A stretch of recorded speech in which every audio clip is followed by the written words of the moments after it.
Hey, Bruce here, the 5-Minute Handyman. I am installing some Schluter-Kerdi waterproofing membrane around a shower that will be tiling, and so I want to show you how to do that. Well, before I get started, what I need to do is I need to mix up some Thinset, and we're going to be using a unmodified Thinset, which is basically just Portland cement, sand, and some other additives to make it super sticky. And so I'm going to mix that up. I'll show you how to do that. So let's take a look at some of the hardware and we'll talk about it.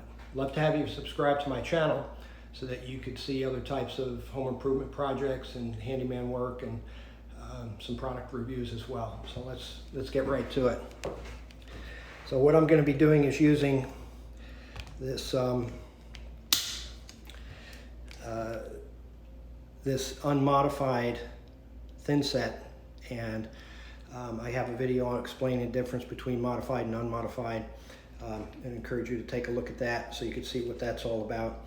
But what we're going to do here is I have my drill with my mixing paddle installed, and I put in some water in the bottom of the bucket. You always want to put in water first so that when you pour in the dry powder, it doesn't cake along the bottom. And so when I start pouring it, I will put the paddle inside of here and start mixing it. Now what I like to do is when I open my bags of mortar, I like to open them from the bottom side so that when the bag is open, I can read the instructions or read something from the bag. Okay, so I would have it like this, where it's upside down, so that I can take and I can read it. I don't have to twist my head around and stuff. I can just look at it and read instructions or whatever it is.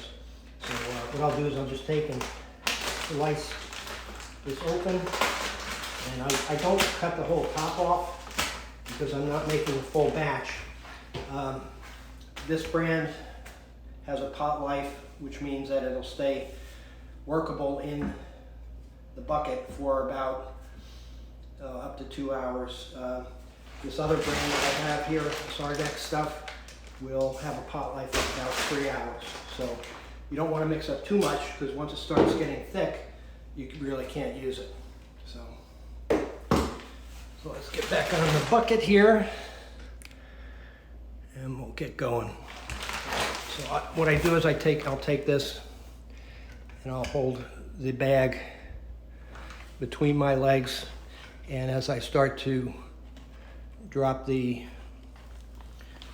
powder into the bucket, I'll start my mixing. And now what I want to get is a consistency that's pretty thin, thinner than what I would need if I was setting tile. And that's because we have to, when we apply this for the Kerdi board, or for the Kerdi membrane, it needs to be very thin for that. Okay, but the key here is if I just keep it moving, and then as it starts to thicken up, I let all my powder get mixed in. So this is still too soupy. So you just keep adding a little bit at a time.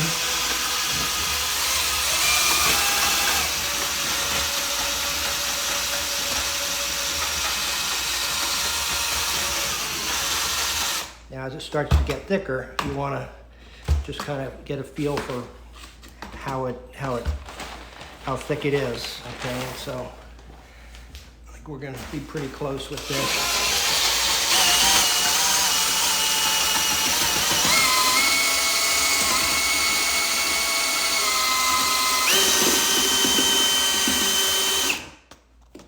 Okay, so that's a good consistency, I think, for putting this on the wall and squeegeeing it out. And so what I'm going to do is see now, I want to look and see how long I have to mix it. Because I opened the bag upside down, I can now be able to see the directions down here. Okay, so I can look at this and I can see, all right, it wants me to mix it for about 3 minutes, let it sit for 5 minutes, and then mix it for 1 more minute. So I'm gonna do that, and we'll come back as soon as we're ready.